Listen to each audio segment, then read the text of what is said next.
Hi, I'm John Bagley.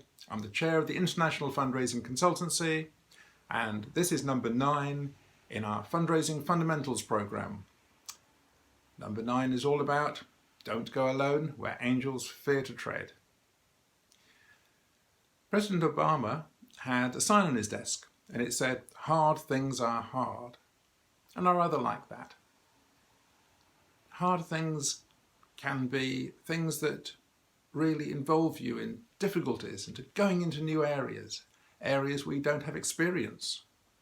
And there is a very simple way of overcoming some of those problems, because we tend to back away from them and say, okay, I've never done a capital appeal before, let's not even think about doing it. I've not done major donor work before, let's not think about doing it. It's too difficult. But there are people out there who can help you through this. You know what I'm going to say? Get on board a consultant. Look at a consultancy. Bring them on board. Look for a consultancy who's done over and over again the kind of new things you're trying to do, the kind of hard things you're trying to do, whatever they are in fundraising. It could be a legacy campaign, it could be a capital appeal, it could be major donor work, it could be increasing your income and trying to grow it substantially over the next few years. How quickly can you do this? What is the best steps to take? What resources do you need to do it?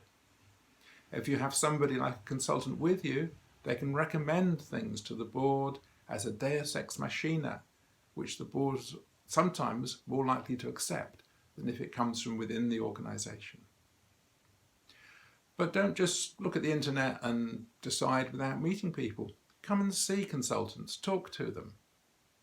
Maybe if you're the head of a department, we do a top table meeting in the Gherkin, and we invite people to come to it. There are 2 things on the agenda.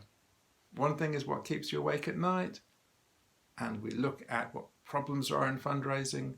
And the second thing is what makes you want to get up in the morning. And this is looking at fundraising trends, fundraising solutions to your problems.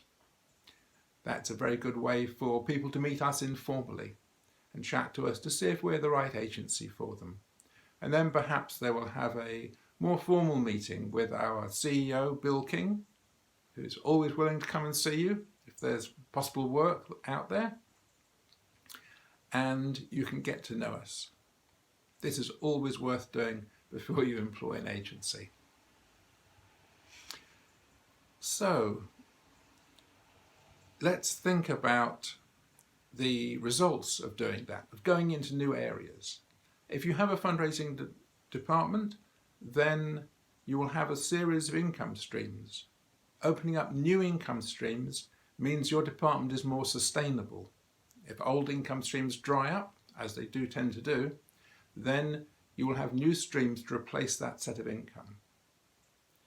If you can steadily increase the scale of your organisation over the next few years with the help of a consultant to put more resources into growing your fundraising, then you can help the beneficiaries so much more. And after all, that's what we're all here for, isn't it?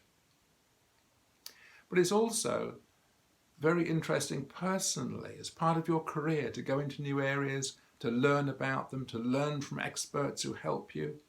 That can make a huge difference. And in future, you can do it on your own. So if you're thinking about going into those areas that are a bit scary, where the angels won't go, then have somebody with you. Take on board a consultancy, have a guide to go with you. I would heartily recommend it. So thank you for listening. Next week will be number 10 in our Fundraising Fundamentals, where we look at educating your board about fundraising. Boards are sometimes don't know very much about fundraising, perhaps. Let's put it like that. So that one will look briefly at our recommendations about how you talk to your board, how you change that position of your board. Okay, I look forward to seeing you next week. Thank you for listening. Goodbye for now.